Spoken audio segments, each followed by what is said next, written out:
Fala pessoal, muito boa noite. Eu sou o André e nós estamos com mais um episódio do Famílias Raras, e onde nós estamos com um casal de amigos, né, que nos conhecemos aí na caminhada, se tornaram grandes amigos, que vão fazer parte desse quadro, né, que é Histórias de um Amor Raro, contar para nós um pouquinho da sua história, né, como a raridade chegou. É um quadro que nós iniciamos nesse ano para contar um pouquinho da vivência das famílias com a raridade, quais foram os desafios. Então é um quadro que a gente ama de paixão de fazer, porque a gente vai conhecer um pouquinho de mais uma história. E eu tenho certeza que essa história, ela vai te impactar, ela vai te inspirar, ela vai te ajudar, nos desafios que eles já venceram. Então, vamos fazer o seguinte, compartilhe aí com o maior número de pessoas, vamos fazer com que esse episódio alcance outras famílias que consigam, né, atingir essas famílias, levando uma palavra de inspiração, uma palavra de conforto e muitas vezes tem uma palavra de superação. Então, nos ajude aí, compartilha, coloca no grupo da família, coloca nas suas redes sociais, porque você vai sair daqui hoje impactado pela história dessa família, né, que é extraordinária. Conheço um pouquinho, né, mas eu tenho certeza que eu vou conhecer mais um pouco hoje aqui. Então, nos ajude aí, pede para seguir o canal, sempre a gente está colocando ali, né, novos episódios, você pode receber a notificação e ficar sempre ligado naquilo que a gente está gerando, né? Então, esse quadro, Histórias de um Amor Raro, é um quadro que a gente iniciou esse ano com todo carinho, porque nós queremos levar um pouquinho de cada família aí para sua casa, para você conhecer e nos ajudar aí, compartilhar também. Antes de mais nada, quero agradecer, né, ao Matheus e à Maria Gabriela por terem recebido aí, né, aceito o nosso convite aí para sentarmos à mesa. Ficam à vontade, vocês estão, né, em casa, na nossa casa, na Famílias Raras, para poder, né, conversar um pouquinho, falar um pouquinho da história de vocês, que eu já conheço já um pouquinho, né? Tivemos juntos em algumas ocasiões, a gente fez parte de alguns momentos importantes com vocês. Nos sentimos honrados, né? Eu e a Marinha sentimos bem honrados de poder participar com vocês e principalmente ver a evolução, né, do Caí. Então, eu queria dar as boas-vindas para vocês e queria já, né, desde já, dizer que vocês estão em casa. Nosso coração fica muito alegre por poder, né, participar junto com vocês e também ouvir. E eu tenho certeza que quem está aí do outro lado vai poder ficar inspirado com a história de vocês. Sejam muito bem-vindos. Eu queria que vocês se apresentassem para o nosso pessoal, para a gente começar aí nosso bate-papo. A Quem vai gente começar? agradece, André. A gente Sempre bom. agradece a oportunidade de vir aqui, que é um prazer gigante esse projeto, essa ONG linda, né, que nos recebeu com todo o amor do mundo. E eu sou a Maria Gabriela, mãe do Tairo e do Caê. Eu me chamo Matheus, sou pai do Caê e o Teteu do Tairo. Sempre um prazer estar com você, com a Marina, principalmente aqui, né, no Famílias Raras, que a gente é tão bem recebido, acolhido. Então vamos lá. Que legal. Gente, conta um pouquinho da história de vocês, né? Como é que se conheceram? Vocês são da onde? São de Uberlândia, não são? Como é que chegaram aqui? Conta um pouquinho para a turma conhecê-los. Eu sou de Tumbiara, Goiás. Goiânia, gosta de piqui? Nossa, amo! Eu não. Como é que faz, né, Matheus? Eu também não. Eu te amo, Nossa, eu amo, gente, vocês estão errados. Eu conheci o Matheus em 2014, em uma festa da UFO, o famoso CC da UFO. Eu era amiga da Duda já. Ela e o Arthur estavam ali iniciando um relacionamento e eu fui com eles, porque eu morava bem perto, né, da UFO, do Campo Santa Mônica, e conheci o Matheus lá despretensiosamente, só conversamos, não aconteceu nada. Aí depois de quanto tempo? Nossa, de uns bons anos, né? Depois de cerca de 6 anos, 7 anos, 2020, 2021, 2020. 2020, a gente se encontrou de novo. E aí, nessa situação, a gente ficou mais próximo, né? Trocou WhatsApp, começamos a conversar E tudo foi desenrolando, né? Foi muito rápido. Fala que às vezes coincidência da vida, né? Depois de 6 anos. A gente tinha se Legal. encontrado no casamento da Duda e do Arthur, dançou ali, mas nada demais também. Era difícil, então, Matheusão, né? Não, Ou você que acho não que a gente quis mais curtir a festa, assim, as amizades, porque tinha muitas. Eu morava que em preocupar. Tumbiara, eu cheguei lá, eu tava com as minhas amigas, que eu não via há muito tempo. Uhum. Levei o Tairo, depois ele foi embora, né, que ele era pequenininho. E foi só isso, né? Foi. Que legal. Mandar um abraço pra Duda, né? A Duda também é uma parceira aí do nosso projeto. Ela né? e o Arthur que estão Que estão lá em casa. Ah, lá, que Aí, legal. Lá. Rede de apoio, eles são os padrinhos, né? Beijo, Arthur e Duda. Que legal. Tá, e depois, 2020, vocês se reencontraram. E como que a raridade chegou na casa de vocês? Então, eu engravidei do Caê, foi tudo normal. A gente ainda estava ali naquela época de pandemia, então já era aquele susto, né? Estar grávida no meio de uma pandemia, porque a gente não sabia o que ia acontecer. Grávida era grupo de risco, mas tudo correu muito bem. A única coisa de diferente que eu senti, que eu já tinha sentido também na gestação do Tairo, foi que eu tive aquela hipemérese gravídica. Que eu passei mal assim do primeiro ao último dia, de várias vezes no banheiro para vomitar, né? Porque normalmente o enjoo acaba com 3 meses, Sim. né? O meu permaneceu. Foi isso de diferente que aconteceu nas minhas 2 gestações. Quando eu fiz 39 semanas e um dia, ele deu o sinal que ele queria vir. Eu comecei a sentir contração meia-noite e ele nasceu 1h08. Tanto que não deu tempo de hospital, não deu tempo de nada. Vocês já conhecem a história, nasceu em casa. Graças a Deus deu tudo certo, porque muita gente pergunta, né? Aconteceu alguma coisa no parto? Ele não chorou? Não, ele chorou, foi tudo bem, mamou ali no primeiro momento e correu tudo bem. Quando ele estava com 8 para 9 meses, a gente colocou ele na escolinha, porque eu comecei a trabalhar numa empresa, estava voltando ao trabalho, estava tudo lindo, né? E ele teve a bronquiolite a primeira vez. Então, ele foi para um hospital de baixa complexidade aqui de Uberlândia, que normalmente trata esses casos mais brandos, né? E ele passou super bem. A gente ficou, se eu não me engano, uma semana, bombinha, nem de oxigênio ele precisou. Então, depois de um mês, mais ou menos, a bronquiolite volta de novo a nos atacar, né? E dessa vez, ele ficou 11 dias no hospital. Ainda não precisava de oxigênio. E no 11º dia, eles faziam raio-x, né, todos os dias, e constatou que tinha uma manchinha pequena no pulmão dele. Então, já era uma pneumonia.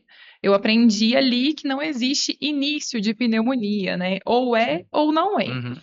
E aí eles nos liberaram para casa, porque o Caê, ele fez aquela BLW de alimentação, então ele comia de tudo, ele nunca negou nada. Desde o primeiro dia, assim, eu fiquei boba, porque com o Tairo não foi assim, né? Por isso que cada criança é diferente. E aí eles nos liberaram para casa, porque seria a primeira vez na vidinha dele que ele ia tomar antibiótico. Então, nós fomos para casa. No outro dia, no sábado, eu lembro que eu ia limpar a casa e eu pedi pro Matheus, pro Tairo e pro Caê sair para eu limpar, que a gente morava num apartamento muito pequeno. E o Matheus, eu acho que ele foi pra mãe dele com os meninos e o Caê voltou com febre, respirando muito mal. Como o meu outro filho já teve episódios de asma, né, bebê, e agora não tem nada mais, graças a Deus. Então eu sabia reconhecer muito rápido, né? O narizinho batendo aqui, a costela afundando. Então a gente correu com ele pra UAI. Eu lembro até que o Matheus falou assim: amor, você tá com mania de médico. Ele tá bem, isso é normal. Ele começou a tomar antibiótico ontem. Mas alguma coisa falava que tava errado. A gente foi pra UAI. Chegou lá, nós entramos, né? E a médica já falou assim, ó, não tem como eu te deixar embora, porque eu queria ir embora. Eu falava, pelo amor de Deus, não interna, né? A gente não sabe, olha a inocência. E ele tava saturando 92, respirando muito mal, então ali ele já foi pro oxigênio. Aí estavam esperando os exames, né? Hoje eu sei que é a gasometria. Então nós fomos de novo para esse hospital de baixa complexidade. Então todo mundo lá já conhecia ele, falou: o Caê voltou. Então ele ficou assim os 2 primeiros dias que ele ficou lá, precisando de oxigênio, mas estava ativo, brincando, comendo. No terceiro dia ele já parou de comer e a gente revezava, né, amor? Sim. O Matheus, ele consegue trabalhar de casa. Uhum. Eu estava numa empresa nova, então não tinha a menor possibilidade de eu pedir qualquer coisa. Então eu ficava à noite com ele e o Matheus ficava durante o dia. Isso. E ele mamava no peito, então ele tava dando muito trabalho porque ele não aceitava mamadeira, não aceitava copo, não aceitava nada. E era muito burocrático pra gente deixar leite. Na verdade, a gente teve que brigar. Hoje eu sei que melhoraram isso em vários hospitais, graças a Deus, porque, né? Porque a manipulação do leite materno tem Sim. algumas complicações, né? Sim, eu lembro da Marina, ela teve que tirar também na época do Samuel e era uma burocracia pra você tirar e retirar do hospital quando o Samuel foi Isso. embora também. Foi um Sim. parto, literalmente, Nossa, porque assim, tinha muito. muito leite lá. E o Samuel, ele já veio pra casa com sonda, então precisava do leite. Era Só que a necessário, Marina né? tava dando muito leite, a gente ainda brigou, mas brigou menos. Aí tinha uma criança lá dentro que tava precisando, a gente acabou doando um pouquinho, mas eu entendo que a gente É. passou esse desafio. Hoje eu sei que já fazem o beira-leito. Eles já deixam a mãe extrair ali, mesmo se a criança estiver entubada. Eu sei que liberaram, graças a Deus, né? Uhum. Então, no terceiro dia, o Caê já começou a prostrar, já não queria brincar, só queria saber do peito, não comia. Então, aquilo ali assustou muito a gente, porque ele começou a inchar e ficar gemente. Então, assim, de primeiro, eles achavam que era dengue, né? Aí começou aquela loucura, não sabe o que que tem, colhe exame, a gente via no rosto dos profissionais que eles estavam desesperados. Então, a gente começou a correr aqui fora.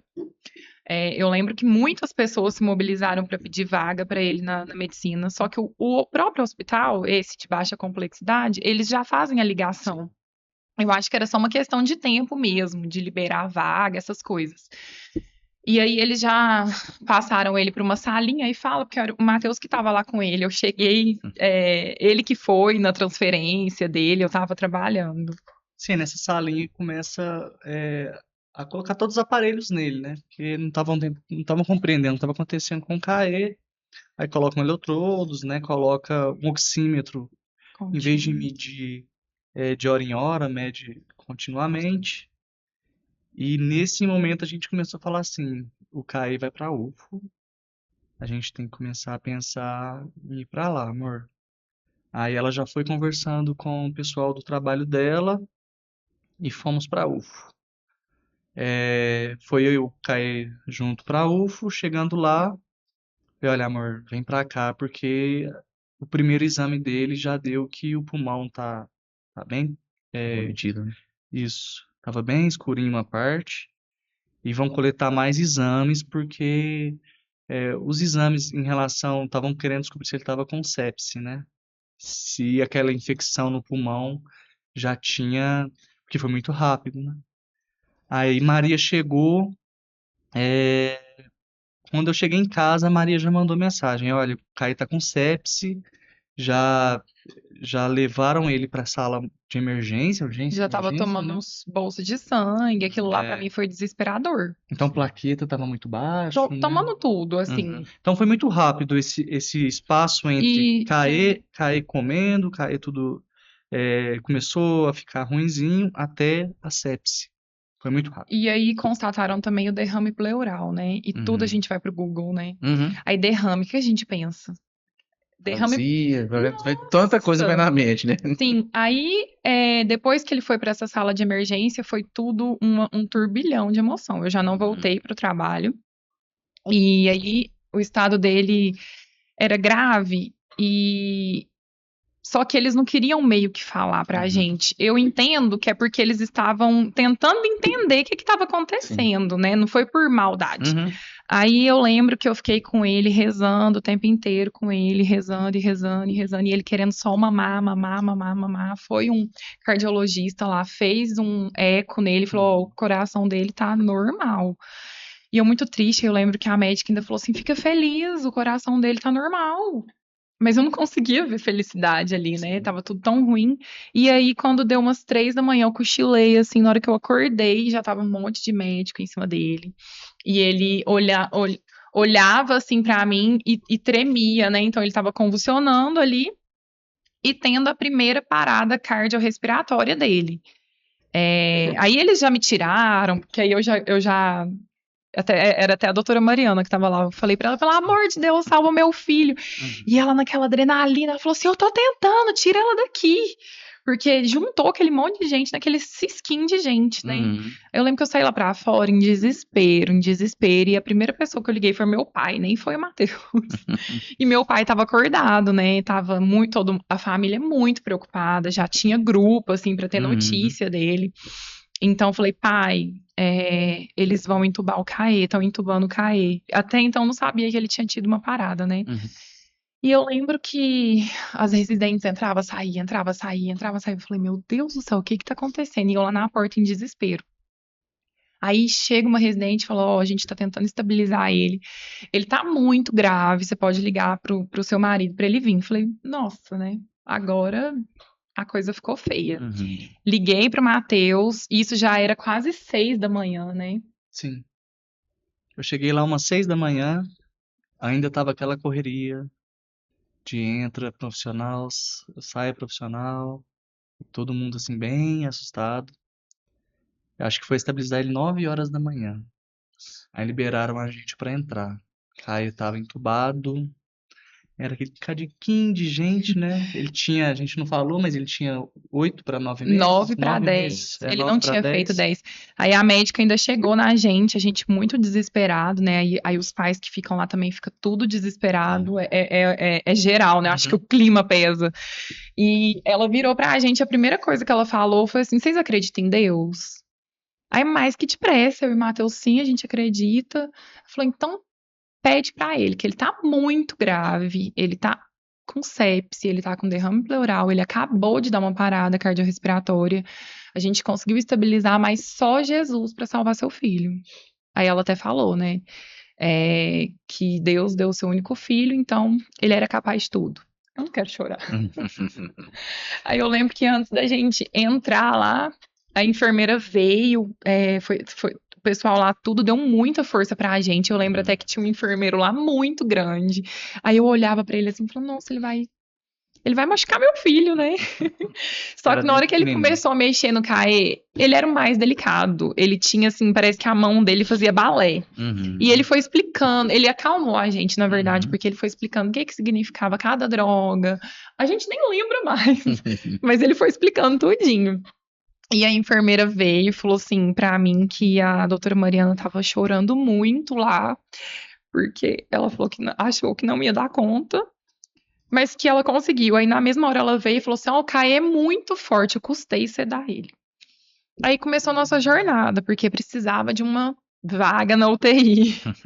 A tão temida UTI, né? Mas a vaga saiu antes das 7 da noite.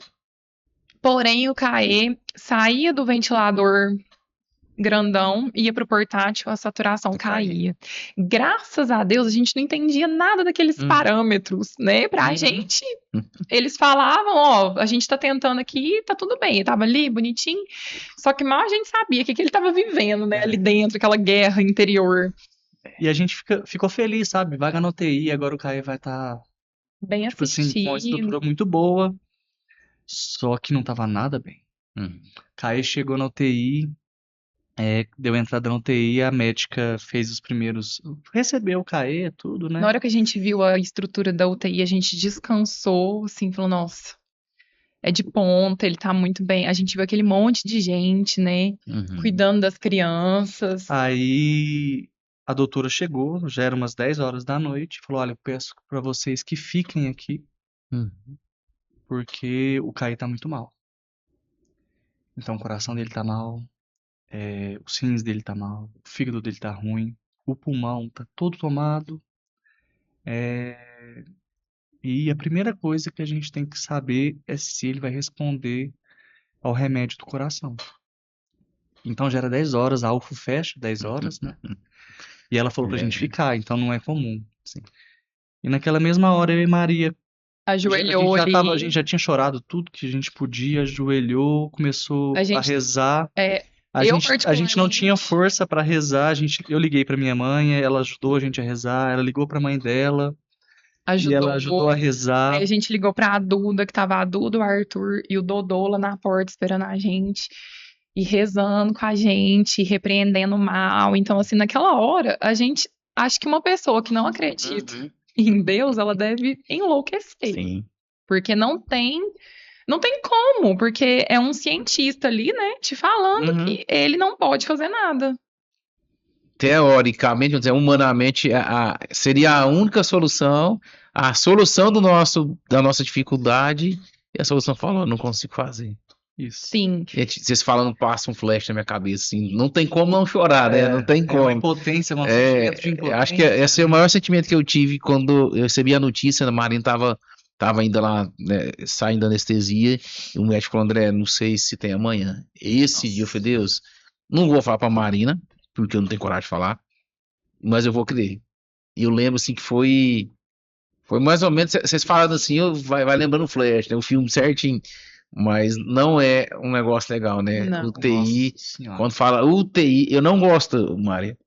Nunca tinha entrado no hospital, nunca tinha nem no quarto visitar. Na verdade, eu tinha visitado minha irmã, que quando ela ganhou meu sobrinho eu Você fui era daquelas visitar. pessoas que não gostavam Não, de não hospital. Mas isso é uma gostando. coisa boa, né? Sim, Você vai lá sim. com um sentimento bom, Sim. né? Aí, de repente, eu tô lá na UTI, na porta da UTI. Tava a Dani, né, que foi a enfermeira coordenadora da Home Care, e o médico, que eu vou te falar, e eu não sabia. Não tem o que fazer, né? A gente sabe que se não for a graça de Deus ali, não for Não. Jesus tentar mudar o ambiente, não tem o que médico fazer, né? Não, e eu acredito que na sua vez com Samuel é ainda pior, porque é anel, né?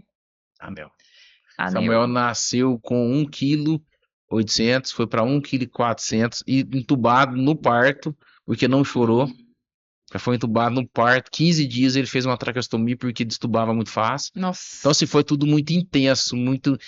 Assim, eu que magrinho, com a perninha tortinha. Eu olhava, gente, como é que entuba um menino desse tamanho, gente? E forte, né? E forte.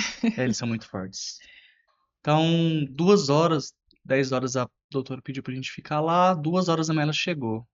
Primeira vitória do paciente. Mas na hora que ela foi vindo, assim, as minhas pernas tava bamba. Eu peguei assim no Matheus, na hora que ela falou assim, ele respondeu, eu caí no chão. Mas falou uma Agradecendo. coisa pra nós, que falou pra você, olha, qualquer coisa a gente liga, e qualquer coisa, às vezes não tem amanhã, então vamos de passo de formiguinha aqui. Fomos pra casa, eu entrei em choque. Tipo assim, quando você chega em casa sem a criança, né? Você entra em choque. Eu entrei em choque, então a gente ficou quase a madrugada inteira orando, tentando ficar mais calmo, né? Só que nós não fomos pra casa. Eu não quis voltar pra casa, pro apartamento que a gente morava, Uhum. porque eu não sei, eu acho que eu fiquei meio mal da cabeça. Eu falei, eu não vou voltar lá sem meu filho. Então a gente foi pra minha sogra. Ela recebeu a gente muito bem, com muito amor. Ela rezava com a gente. Ela nem tinha costume assim, mas ela tava lá me esperando todo dia pra fazer oração antes de dormir. Minhas cunhadas também. Então ali começou a nossa luta. Só que a gente teve a primeira vitória. Não nos ligaram, né? Que é uma coisa que ninguém quer receber na ligação, né? Como é que dorme, né? Pensando. É um negócio tão traumático Sim. que, assim, meu telefone ficava do lado da cabeceira. Eu falei, Deus, eu não quero receber ligação. Não quero. Amanhã nós vamos estar lá 10 horas da manhã. Ok, eu não quero. E eu lembro que a primeira criança que faleceu quando a gente estava lá foi bem traumático, porque a gente estava tudo próximo. Ela era a criança do lado do Samuel. Eu estava no momento que a médica passou, avaliou, tava bem, menino. 5 minutos depois a mãe chegou. Essa menina não tá certo, não, tá roxa, não sei o quê. E foi aquele fuzuê todo, falei, gente, mas a Nossa, doutora. eu chego a arrepiar, cara. A doutora falou, eu tava aqui, eu falei, doutora, eu estava aqui do seu lado e vi, né? E assim, aí eles deixaram eu acalmar o Samuel, eu coloquei o Samuel lá e eles pedem pra sair, né? Porque intercorrência, foi todo mundo ali, beleza, estabilizou. À noite a criança andou. Foi traumático. Em todos os falecimentos das crianças que estavam na época do Samuel, eu estava em todos. Nossa, Parece que eu era escolhido pra falei, meu Deus, falei, não dou conta disso mais não. Porque assim, eram pessoas que viraram e são, né, família mesmo, amigos, então assim, ninguém quer saber, né? É um negócio para não receber a ligação. É claro que a gente não sente igual um pai que perdeu, mas a gente sente uma impotência gigante. E eu não sei vocês, mas eu ficava assim, meu Deus, não deixe meu seu próximo, não deixe meu seu próximo. Sim. Afasta de mim esse cálice. É um sentimento inexplicável. E ao mesmo tempo que é um sentimento difícil de impotência, e você falou uma coisa que eu vi também acontecer, e eu vejo acontecendo nas famílias raras, que traz uma unidade, talvez, que as famílias não tinham, né? Que é todo mundo lutando por uma causa. Eu lembro que a doutora Daniela virou amiga nossa e falou: ó, gente, ó, nós estamos aqui, Samuel está aqui no centro, tá todo mundo lutando cada um no seu lugar para fazer. E a família, né, reuniu. Eu acho legal isso, porque, querendo ou não, traz uma esperança no coração, talvez de alguém que estava distante de Uma Deus, força, né? né? Gigantesca. Aí eu lembro que a gente chegou lá, A gente chegou às 7 horas da manhã, 7 abriu a horas da UPA, manhã. e eu lembro que não deixaram a gente entrar. Só que aí depois que a gente vai entender a rotina de UTI, né? Que 7 horas da manhã é troca de plantão, depois é banho e é passar. É depois que a gente foi entender aquela rotina. Aí a gente já entrou em desespero, né? Que a gente era os pais frescos ali, né? De UTI. E eu, Matheus do céu, aí eu já entrava em desespero. E quando eu entrava em desespero, ele ficava calmo. E quando ele entrava em desespero, eu ficava calma. Aí veio o doutor Alan, muito educado. Aí veio conversar ele e uma residente, a Évora, né? Nunca vou esquecer dela. E aí veio, nos passou o caso, veio os dois conversar, e aí falou: olha, o CAE tá estável, muito grave, mas ele sofreu mais 2 paradas à noite, na madrugada, mas a minha colega já fez tudo. Ele realmente, quando ele entrou, ele tava com um tubo escapando, porque na hora da intercorrência não tem como, né? Ah, eu vou escolher. Não tem como, a gente sabe. Sim. Então a doutora. Tava tendo fuga na ventilação. Aí a doutora. Eu esqueci o nome dela, amor. São tantos que vão passando na nossa enfim. vida, né? Sim. A doutora Tati. Ela trocou, então resolveu, né? Hum. Só que ele teve outra parada. Então, assim, o risco de parar é muito alto quando não descobre o que que é. Nas 48 horas subsequentes, a chance de parar é muito alta, né? Então, aí a gente conta hora por hora de não Minuto ter por uma minuto, parada né? cardiorrespiratória. Aí eu lembro que a Révora, toda vez que ela via a gente, ele tá muito grave, ele tá muito grave, muito grave. Aí a gente entrava em desespero, aquela coisa. E aí eu já conheci uma mãe que o filho dela veio dar anel e tava entubado há 4 meses. Aí eu olhava pra ele e falava assim: como que você aguenta? Mal sabia eu, né, o que que eu ia passar. Então esse dia a gente ficou lá, a gente ficava o dia inteiro, André. A gente literalmente não tinha vida. E nesse dia, a gente estava lá à noite, pediram pra gente sair que uma médica ia avaliar ele. Aí, beleza, né? A gente saiu e veio uma médica com roupa cirúrgica, assim. Quem são os pais do CAE? Aí a gente. Oi, meu nome é doutora Lourdes, eu tava olhando o CAE. Doutora Lourdinha. Quando a Lourdinha entrou na vida do CAE. Aí ela foi conversando com aquela calma, que ela explica muito bem, assim, rápida, mas ela explica muito bem. Ela colocou nossa bola lá em cima. Não, o Caio vai ficar bem. Ele deu outra parada ali agora, mas ele vai ficar bem. O meu ouvido e do Matheus Doutora Lourdinha. parou no parada, né? É. Só que ela descobriu a causa.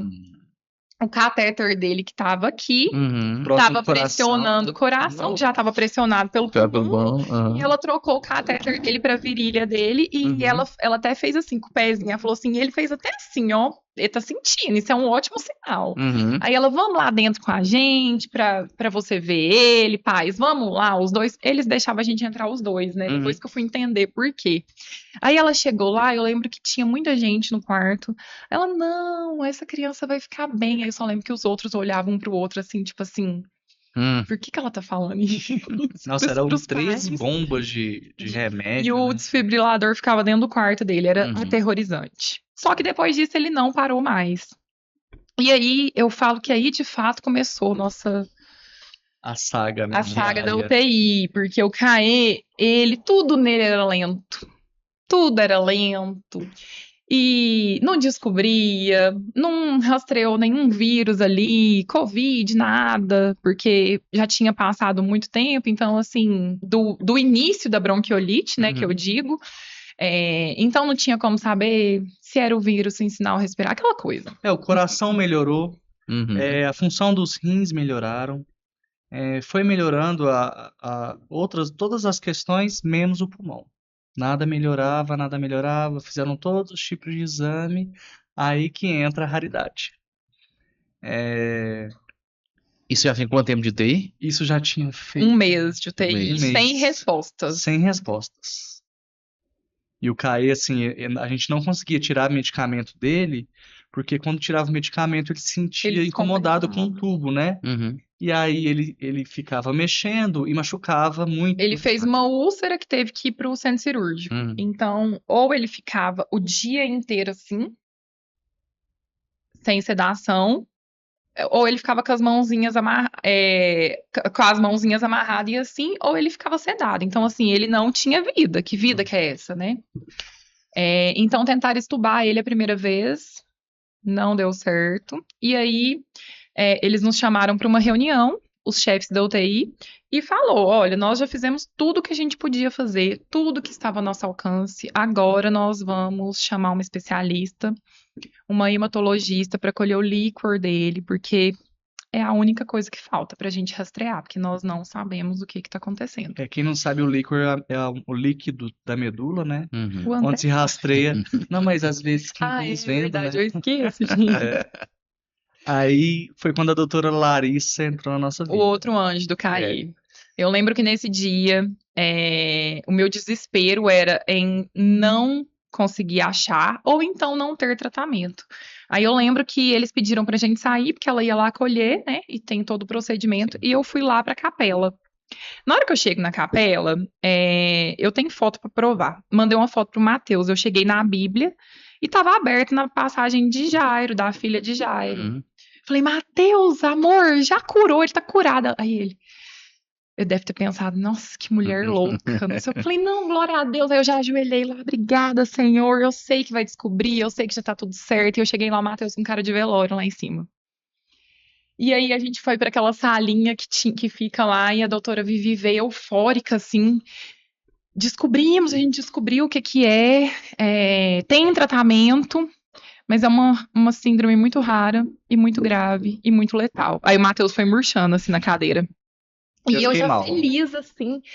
Doutora, quando que vai começar o tratamento? Ela agora vai começar o tratamento. Falei, nossa, que bom. E o Matheus em desespero. Era aí que eu falava que Deus agia tanto na nossa vida. Porque quando eu tava bem, ele tava desesperado e vice-versa. E aí... constatado que o Caio tinha uma síndrome, chama síndrome hemofagocítica. Aí eu aconselho muito aos pais, né? Tem acesso à internet, não procurem na internet. Dr. Google. Pessoas com essa síndrome, tipo assim, tem quase 80, 90% de chances de morte. Ou então que descobriram em autópsia que era a síndrome. Então, assim, aquilo ali.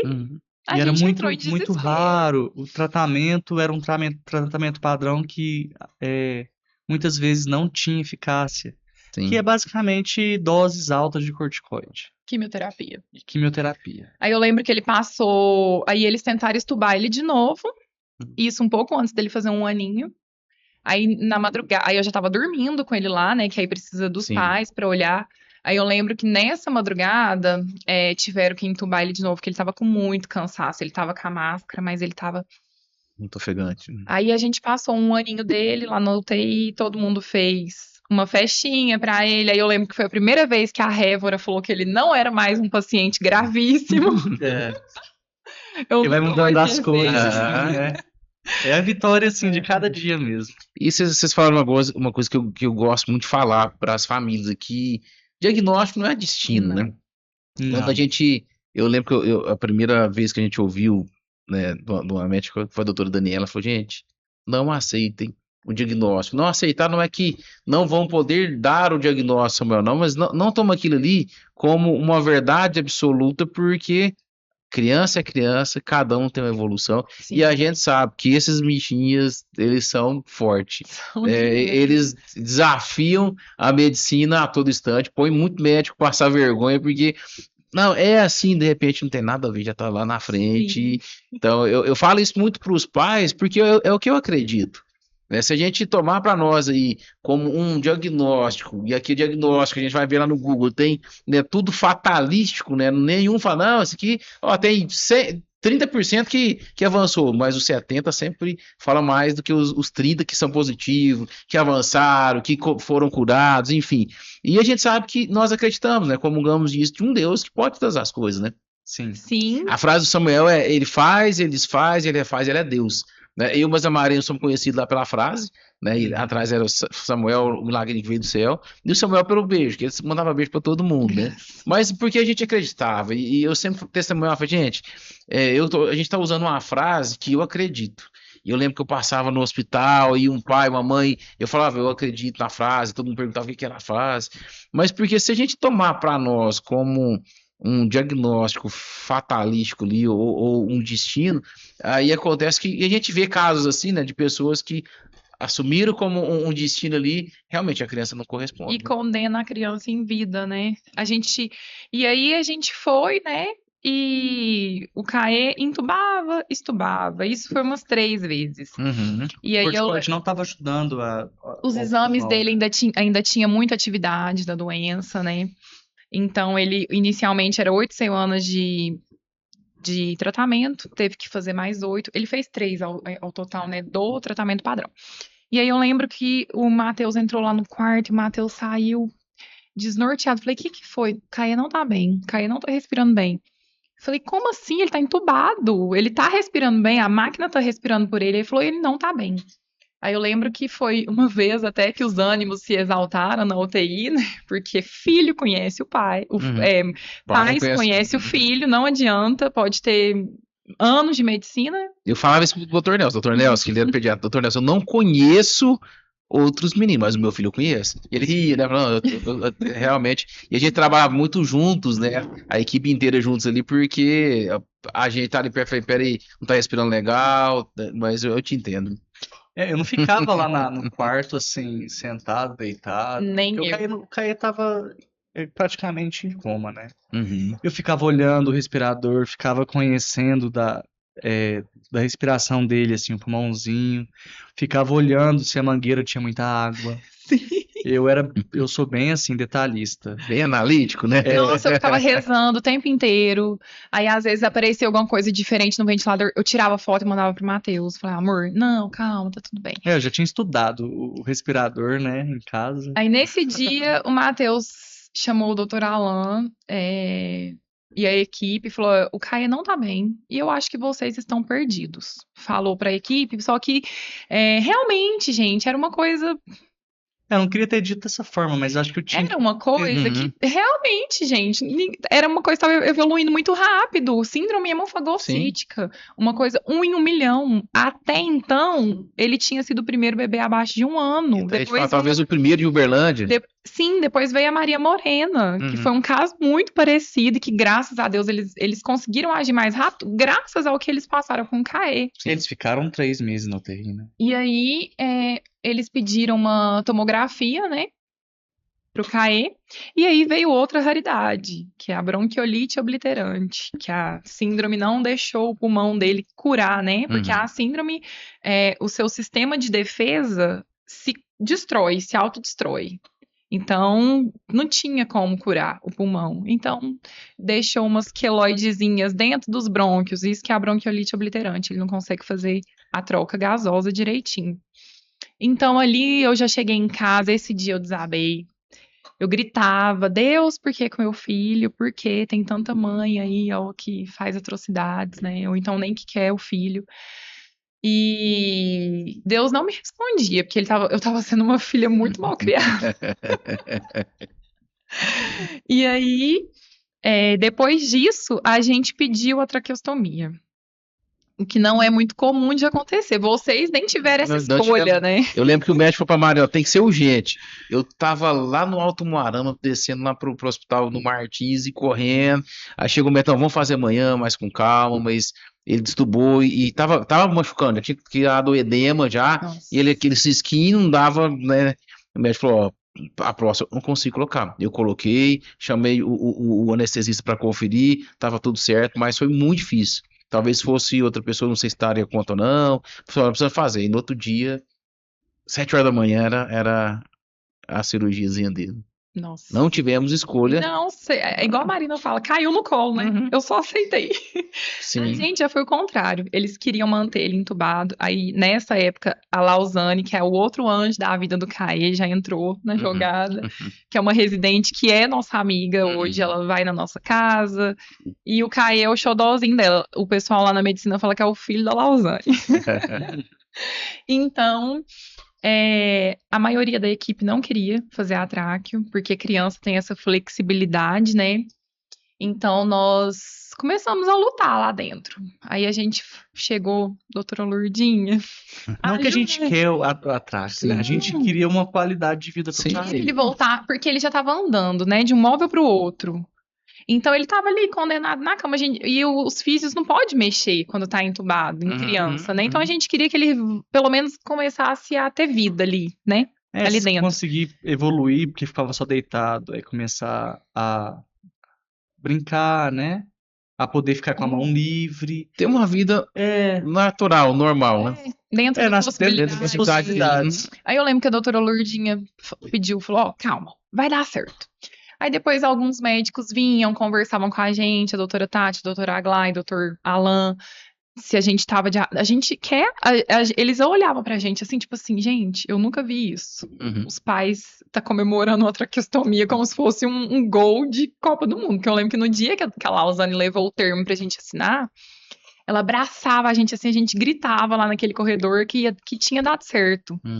Então o Caê fez a tráqueo, continuou não respondendo a síndrome hemofagocítica. Eles chamavam a gente várias vezes, porque a gente ficava feliz lá com poucas coisas, e eles ficavam preocupados com a gente. Eu fiquei sabendo que vocês estão comemorando, mas não é de comemorar. Aí eu falava, não, mas eu vou comemorar as mínimas conquistas dele. Uma coisa que eu preciso lembrar é que a equipe de enfermagem e fisioterapia, eu acho que tudo é providência de Deus, né? A maioria ali, 99,9% era cristã. Então, quando eu não estava conseguindo rezar lá com os meus filhos, as meninas estavam. Então, assim, eu creio que ele ficou amparado debaixo de muita oração. Aqui fora, lá dentro. Então, ele fez a traqueostomia. E aí ele não respondeu como as crianças normalmente respondem, que assim, 3 dias já tá de boa, né, acordado. Aí eu lembro que esse dia eu até fui lá pra fora chorar, né, ai meu Deus, desespero, né. E aí eu comecei a conversar com Deus, com Nossa Senhora, eu falei, me ajuda, eu sei que eu tô chata, mas me ajuda, faz meu filho reagir. Aí a doutora Lourdinha chega puxando a eco. Que é isso? Por que você tá chorando? Ela até falou pra mim assim, não, para com isso, Caê, tá bem, vou lá dentro. Aí ela entrou lá pra dentro, e depois eu consegui entrar lá, né, aí ela me puxou num quartinho lá e falou assim, olha, isso aqui é grave. Essa criança aqui, infelizmente, ela não vai sobreviver. Aí ela me levou em outra criança que tinha tido meningite, tinha ficado com muita sequela, e ela meio que me chacoalhou para a realidade, né? Aí ela me levou lá no CAE e falou assim, olha aqui os parâmetros desse menino, olha aqui tudo que ele já respondeu. Não, vai chorar lá de fora, não é para chorar aqui dentro, não. Então, depois disso, o CAE teve uma melhora, né? Depois de uma semana. Então, ele já batia palma. Eu lembro que uma vez ele tava com roucurônio em bomba corrente, a doutora Aglai entrou lá e ele tava assim, ó. Oh, meu Deus, deixa eu desligar, e não pode acostumar com o roucurônio, não, é um paralisante. Então, aí, nesse meio tempo, a doutora Larissa, o outro anjo do CAE, foi para um congresso. Quando ela chega, ela sempre fazia muita questão, por mais que acho que hematologia é muito difícil, para mim é igual falar grego, mas ela tentava de todas as formas simplificar para a gente entender. Então ela foi para uma reunião comigo e com o Matheus, falou, ó, tem a ciência e tem os presentes do céu.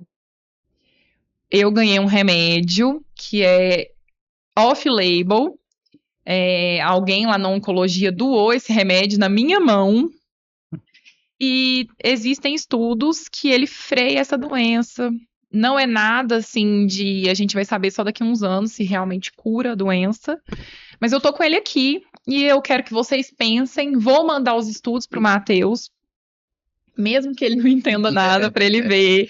Aí a gente, não, pode. Ela falou assim, não, vocês vão pra casa, vocês vão pensar, se fosse o meu filho, eu daria o tratamento pra ele. Então, pode falar, eu tô Não, é um falando demais. medicamento. É um medicamento caro, né? Sim. Cerca de 30 mil reais. A caixa dele. E ela mandou os estudos, né? Os estudos todos fora do Brasil, né? E a maioria foi feito análise com adultos, né? E todos com essa síndrome hemafagocítica. Que normalmente essa síndrome, ela é mais, apesar dela ser muito rara, ela aparece mais em pacientes oncológicos adultos. Uhum. Quando tá em UTI, que a defesa tá muito baixa, e ela aparece. Aí vi que os resultados eram satisfatórios, até porque o Caê já tinha quase 3 meses de tratamento padrão, né? E não respondia. Falei, amor, vamos ter que arriscar, porque o medicamento existe o benefício e os riscos, Aham. né? Então os benefícios eram muito altos frente aos riscos que ele poderia ocasionar no Caê. André, ele começou a tomar um remédio. Dentro de 3, 4 dias, a gente já começou a surtir efeito, sabe? Exames, Ele o pulmão mesmo, dele começou a melhorar. A gente começou a retirar mais e mais remédios. E foi tudo caminhando bem a partir daí. Uhum. Aí a luta foi em questão de fazer a alimentação. Não, até que não. A luta maior com o Caê pra ele sair da UTI era o desmame dos sedativos, Isso. Ah, né? isso Ou mesmo. tormenta. Uhum. Mas eu lembro que a doutora Larissa, quando ele respondeu a esse medicamento, as enfermeiras até brincavam, oh meu Deus, tô manipulando um carro aqui na minha mão. A doutora Larissa entrou lá no quarto, ela nem conversava, porque ele era um mister UTI, né? Você conhece o Caê, ele é todo assim, né? Mas lá na UTI, não sei se eram os medicamentos, era beijo, e ria pra todo mundo. Ela entrava lá, ela não conseguia conversar. Que ele já tava tendo força pra sentar, força pra pegar brinquedo e tacar fora da cama. E aí ela olhava assim, é um milagre. E se eu vi isso de uma pessoa que é cientista, E é uma pessoa que tem, tipo assim, um tempo curto, né? Ela é. E ela ficou lá pelo menos uns 45 minutos olhando pra ele. Assim. E ela falava, quem vê tomografia não vê que é dele. Então aí começou a nossa saga para a enfermaria. Foi uma festa quando ele saiu da UTI, mas foi uma alta totalmente programada. Uhum. Então ele ia descer com... Ele ia trocar de ventilador, mas teve um problema com o ventilador e ele teve que descer com o ventilador da UTI. E quando ele foi pra enfermaria, foi um chororô das enfermeiras, da gente, principalmente de alegria, né? Mas também de medo, porque a gente sabe que na enfermaria quem toma mais à frente são os pais. E ele foi pra enfermaria. Passou um mês lá, a gente aprendendo tudo. Um dia antes dele descer, já fizeram a gastro nele, pra proteger o pulmão, né? Uhum. E eu consegui tirar meu leite até 1 ano e 1 mês para ele tomar. Porque eu doava para o banco de leite e tinha um estoque grande lá. Então eu acredito, porque o Caê, de todos os problemas que ele teve, ele não teve os problemas hospitalares, que é isolar quarto, às vezes pega alguma infecção. Graças a Deus, não. Fungo. Não, graças a Deus. E aí nós conseguimos a nossa tão sonhada alta para casa num dia do Jogo do Brasil. E ele saiu tomando a medicação? Off-label? Não, já tinha. Foi muito rápido, André. Ele respondeu assim, ó. Ele tomou 36 comprimidos, depois ele tomou mais 28, né? Ele tomou 2 meses desse. E ele entrou em remissão. Lá na UTI mesmo, ele já entrou em remissão. Ele já foi pra enfermaria sem esse medicamento. Legal. Aí na enfermaria foi ajustar os da pressão, porque o corticoide desregula ali, né? A pressão, e eles até nos falaram que o tratamento padrão poderia surgir a diabetes ou a hipertensão, né? E foi a hipertensão a dele. Ele ainda toma até hoje, mas a pressão dele, assim, tá mais regulada, graças a Deus. E nós chegamos em casa, com home care, com uma criança totalmente diferente da que a gente entrou no hospital, com outra criança, né? pelas paradas cardiorrespiratórias dele, voltando lá, né? Eles não sabiam dar dimensão do que tinha feito com o cérebro dele, porque uma delas foi de 10 minutos. O primeiro indicativo de que eu tive que o cérebro dele estava preservado foi porque quando estudou ele a primeira vez. Ele veio pro meu colo, ele ficou louco no leite, ele sentiu o cheiro, ele lembrou que ele sabia mamar. Uhum. Então a equipe já ficou assim, talvez o cérebro dele não esteja tão lesionado. Teve que voltar ele pra cama, aquele momento maravilhoso, durou 1 segundo dele no meu colo, tinha 1 mês que eu não pegava ele. E depois de 3 meses, ele já tinha feito a tráqueo, a gente pediu pro Tairo ir lá, até pra ele entender como que o irmão dele tava, né?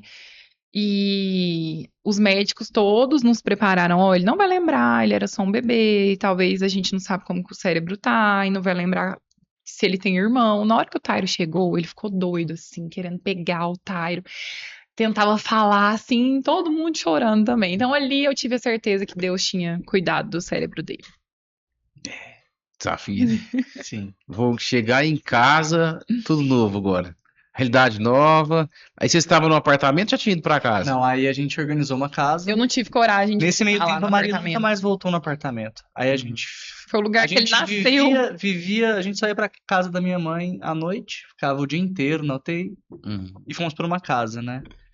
André, chegando em casa, tinha uma estrutura pronta pro CAE, né? Que é o SAD, que Graças cuida ao dele. SAD e aos aparelhos que a Prefeitura de Uberlândia aluga e fornece pra nós. André, o CAE tinha uma página inteira de De caderno de remédio. Então a gente anotava todos os remédios, cada horário e tudo mais. Hoje, Além da página, a farmacinha junto, né? isso, Sim. é, Farmacinha, você tira lá. é uma UTI dentro É, de eu lembro casa. que o E quando Samuel. ele, quando ele chegou, eu e o Matheus não tinha quarto. Tinha o quarto do Tairo. E a nossa cama de casal, a gente revezava. Uma noite o Matheus dormia, outra noite ele dormia. Que a gente tinha medo, né? De Uhum. apitar e a gente não ouvia. Hoje a gente já tá acostumado. Hoje em dia dá pra pensar os remédios dele até de cabeça, são poucos. Uhum. A gente anota ainda. Mas é legal ver essa evolução, né? É. Porque eu lembro também do Samuel, tinha aquela farmacinha, de repente foi diminuindo. Anticonvulsivo até chegar na dose ideal, no ideal. Foi 1, 2, 3, você vai passando, de repente fica aquela. Eu lembro que quando ele foi, era quase que de 2 em 2 horas, era alguma coisa. É as bombinhas Não pro tinha CAE. vida à noite, né? Ah, isso é outra coisa que eu lembro de UTI, que até hoje eu lembro. Às vezes eu escuto o barulho da bomba. A Não. bomba de infusão. Aquela bomba, literalmente, é uma bomba. Né? Aham. Ela desregula fácil. Sim. Nossa, eu lembro disso. Eu lembro do barulho da aspiração. Então, são coisas que a gente traz, né? Eu acho que quem teve a experiência de passar pronto aí com o seu filho, a gente sai dali marcado com muitas coisas, né? E eu vejo que são marcas que, pelo menos na época do Samuel, não dava muita força. Eu não quero que fazia de tudo para ele não voltar para lá. Sim. Porque assim, era triste, 10 horas da noite você ter que ir embora, no outro dia só 10 horas da manhã para chegar. E parece que essas 12 horas é uma eternidade, não são 12, parece que é 1 dia, 2, 3 dias, porque você não quer receber ligação. Por mais que alguém te manda uma informação, outra você liga, tem uma informação, não é real. E eu até brincava muito com as meninas depois, principalmente que falei assim, gente, vocês não contam pra nós a verdade? Não, pode falar. Aconteceu, não tem lógica, tá na UTI, aconteceu alguma coisa. Não, pai, tá que noite maravilhosa, né? Mas assim, eu falo que a gente sai dali marcado, né? E são marcas que hoje eu falo, eu vejo isso que foram, né, importante. Eu acho que independente de qual que seja a história de cada um, a Deus fala que ele nunca dá um fardo maior que a gente consegue carregar, e tudo é uma experiência para nossa vida, né? Então, eu lembro de cada momento, cada pai que teve ali, cada momento, Samuel, dias difíceis, dias não tão difíceis, saiu, voltou algumas vezes, mas são marcas que a gente vai carregar na nossa história, né? Eu lembro, eu me apegava a todos os pais.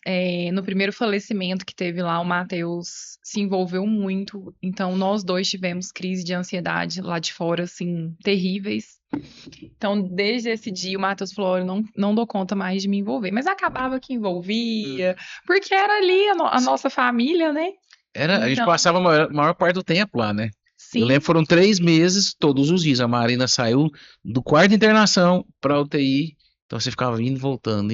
Resguardo nem existe. Não teve resguardo. E é a história da maioria na neonatal, a história é essa, ó. A mãe não teve resguardo. E isso, né, na verdade, se mexe com muita coisa na nossa vida, né? Parte emocional, parte financeira, aí você vai e aí 3 meses, né? Agora, graças a Deus, tem uma lei que garante para a mãe a licença no dia da alta da UTI, né? Porque antigamente não tinha isso, né? Era no Nossa. nascimento. Então, assim, são coisas que a gente vai evoluindo, e um dos nossos motivos de ter começado Famílias Raras, começado o canal, justamente, a gente precisa ter uma voz que briga por isso. Porque talvez aquele que tem o poder da caneta nunca passou por isso. Se não tiver alguém que chega e fala e mostra como é que é uma realidade, não tem como ele nem saber. Eu entendo ter esse outro lado também, né? Então, eu acho que é importante, por isso que o nosso quadro, Histórias de um Amor Raro, ele veio para contar uma realidade. Eu falo que eu gosto de trazer pessoas nas nossas reuniões que não têm uma família rara, que não é uma família rara, para ver outras realidades e entender que existem problemas um pouco maior, que às vezes aquele pequeno, leve, né, como diz o apóstolo Paulo, essa leve e momentânea tribulação serve para nos fortalecer, Sim. para fazer de nós pessoas melhores. Eu falo, o Samuel, ele foi um presente para nós, ele nos ensinou muita coisa. Talvez nós não nos conheceríamos, talvez Famílias Raras não existiria, né? Mas tudo tem um propósito, né? Sim. Muita gente, assim, quando eu conto a história do Caê, fica com aquela cara de dó. Uhum. Aí eu falo, pode tirar essa cara de dó. Ele é mais forte que você. Eu me sinto extremamente abençoado por ter o Caê, do jeitinho que ele é. Uhum. E a gente, apesar de reclamar no dia a dia, a gente agradece, sim, todos os dias, no final do dia, por ter o Caê. Que beleza, chegou em casa, né? Eu lembro certinho, quando a gente tava saindo, a gente lutou, em 2 meses eu já tinha recebido notificação para alta. Só que ele era o primeiro bebê da idade dele sair do hospital com home care em Uberlândia, O desafio, né? com uma traqueostomia. O home care é outro desafio. Aí você vai, não tinha equipe preparada, porque a equipe tá no hospital. Consegui uma galera do hospital, foram 3 técnicas para lá, faltava só uma quarta, conseguindo. Aí conseguiram um pediatra, uma pediatra não pôde. Aí encontraram o Dr. Nelson.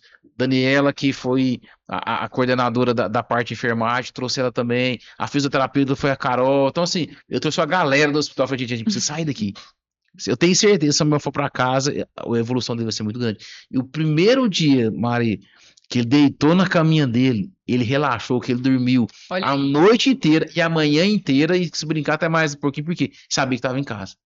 Nem conhecia, né? Nem de fora da conhecia. barriga, a casa, mas se sentiu. É o amor, né? Eu acho que não tem, assim, ele entendia realmente isso, o amor. É um ambiente que eu estou, que tá fazendo a diferença, tá me acolhendo. Então, assim, só da gente poder ir lá, levantar à noite, poder ir lá e estar com ele. Então, eu acho que isso tudo, né, isso trouxe para ele uma força. E eu falo que o Samuel teve os saltos de evolução, né? Eu creio que é a mesma coisa com o Caio, você vai vendo o salto de evolução, e isso é muito fantástico, né? Sim. Não, dava pra ver na cara dele. Tipo assim, quando a gente chegou, a gente ligou o jogo da seleção, aí deitou eu, Maria e o Tário a gente já tinha colocado roupinha do Brasil nele. Ele ficou assim, ele ficava assim, maravilhado. E ele não conhecia essa casa, né? E eu acho assim que aí quando Deus me respondeu, né? Eu em oração, aí ele me mandou assim, por que não você? Né? Você não é melhor nem pior que ninguém, por que não com você? E depois eu até assisti umas palestras onde fala que a cruz, né? Quando Deus dá uma cruz, é porque nós somos filhos prediletos, nós somos filhos amados, né? Porque aqui nesse mundo a gente vai ser muito difícil as alegrias, né? E acaba, querendo ou não, emocionalmente dizendo, eu sei que tem a fé, mas emocionalmente dizendo, a gente vai passar por um pouco de egoísmo, né? Porque tá doendo. Não justifica, mas apenas explica que aquela emoção tá doendo. E talvez uma forma de externalizar ela é ficando egoísta para Deus. Por quê? Quantas vezes eu falei isso? E eu falo assim que, graças a Deus, que Deus não é igual a gente que emburra fácil, né? Se Deus emburrasse com as nossas... Eu acho que ele olha e fala, não, cara, eu entendo aquele momento do André, eu entendo aquele momento do Matheus, da Marina, da Maria Gabriela. Por quê? Porque o momento tá doendo. Sim, e eu lembro também que depois eu pedia muito perdão, né, por ter questionado. Uhum. E só quando ele estava muito grave, os altos e baixos dele, eu pedia, falava, Deus, se o senhor quiser levar, mas me faça digna de encontrar com ele, me faça ser reta, que eu não vou suportar. Uhum. E deu tudo certo. Hoje o Caê é um abençoadíssimo. Tá fazendo bagunça já, né? Que eu vejo acho que vai ele precisar de um novo episódio para passar todos os detalhes do tempo em casa, né? Porque o Caio, por exemplo, ele teve quase 2 paradas em casa. Então é uma situação assim. Eu Que- acho que foi as situações mais difíceis para mim. Porque era a gente ali, né? É a gente que tinha que tentar estabilizar ele. É a gente que tinha que ligar para ambulância o mais emergência. rápido possível. A gente que tinha que usar o ambu e tudo mais. O O2 no máximo e voltar ele Corre e por manter a cima. calma, né? Porque não adianta ficar nervoso nessa hora. E é um negócio que é interessante. Eu lembro que uma vez eu fui fazer o pré-anestésico com o Samuel, o médico perguntou: você é da área também? Eu falei, doutor, sou formado na UTI, 3 meses de UTI, me deu uma experiência. Por quê? Porque realmente eu lembro que, fora a última intercorrência que foi a fatal, mas as outras intercorrências do Samuel, sempre a gente teve calma, consciente do que a gente estava fazendo. Quando a Marina estava ali, eu estava ligando já para emergência, falando como é que estava, com a técnica, ajudando, colocando o O2, pá, todas as vezes foi assim. Mas por quê? Porque a gente, querendo ou não, tem um instinto, né, de paterno e materno, que eu acho que, querendo ou não, por mais que esteja crítico, a gente tenta manter um equilíbrio ali, porque a vida do nosso precioso que tá Sim. ali, e porque realmente uma das coisas que eu gostei do nosso tempo da UTI, porque as meninas nos prepararam para tudo. Sim, para tudo. Sim. Uma das É. coisas que a gente fez questão foi de sair de lá sabendo fazer tudo. Sim. Aspirar, trocar a traqueostomia, Uhum. tudo. E normalmente deixa para aprender na enfermaria, né? Mas não, lá a gente entrava em tudo. A senhorinha maravilhosa, Ilvanete, ela era um anjo também. Todas as meninas, Uhum. mas elas me ensinaram tudo. Então, quando a gente. Teve até um dia que eu estava no segundo dia de enfermaria e ainda descia muita gente da UTI para ver ele. E eu tava terminando de trocar a traque dele. O físio falou: o que é isso? Falei: ah, não, é porque a enfermeira tava corrida aqui e ela tinha que atender uma intercorrência. Ficou bamba, eu fui o físio de novo. Ele: meu Deus, você. Hoje em dia a Maria é mestre em trocar a traca. A Maria também trocava. Eu consegui trocar se precisasse, mas eu não fazia. Mas era engraçado. Eu gostava, eu falo assim, que o banho da noite do Samuel era meu momento com ele, era o momento que eu tava ali brincando, ministrando pra ele, falando de Deus pra ele, cantando com ele, fazendo a nossa bagunça. É muito bom. A Marina gostava. Aí é todo o ritual do banho. Aí ia lambuzar de creme, ó, não sei o que, trocar, ir cantando, até ele dormir. Mas a Marina também trocava, viu? Eu era mais Eu mole. Eu acho que Mais mole. aspirar eu mando bem. Modéstia à parte. Maria, né? Modéstia à parte. Inclusive a Maria fez até um vídeo, né? Ele Ele aspirando e ele rindo. dá uma gargalhada. E comigo ele chora, assim, parecendo que eu tô. Então a gente vai assim dividindo, né? Cada um com as seus aperfeiçoamentos no tempo, né? E isso é legal, né? Porque a gente entra no outro tema aqui. O casamento, né? Que depois que entra a raridade, a gente vê, igual vocês falaram, vocês estavam, né, em quartos junto, e eu lembro a primeira vez que a gente conheceu, vocês ainda estavam na fase de revezar quem dormia com ele. Então, isso dá uma mudada, né? Por mais que a gente entende que no processo a gente vai ajustando, até ficar encaixado perfeitamente, mas realmente dá uma mexida, né? Sim. A gente tinha acompanhamento psicológico lá na UFO. E todas as psicólogas que me atenderam, por mais que eu fosse muito forte, eu ficava muito mexida com as crianças que partiam. Uhum. Então elas me aconselharam a procurar uma ajuda profissional quando eu saísse. Eu ignorei totalmente, porque, nossa, já tá tudo bem, meu filho tá em casa, pra que eu vou querer isso? Então a vida do casal, assim, não existia. A gente brigou muito, assim, às vezes, você não deu remédio. Ai, que falta de responsabilidade. Aí, às vezes, você esquecia e você ficava lá assim, nossa, eu esqueci. E agora? O E que eu falo, né? A falta de responsabilidade foi minha.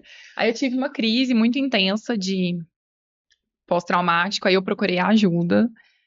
Depois disso, as coisas começaram a melhorar mais, né, amor? Sim.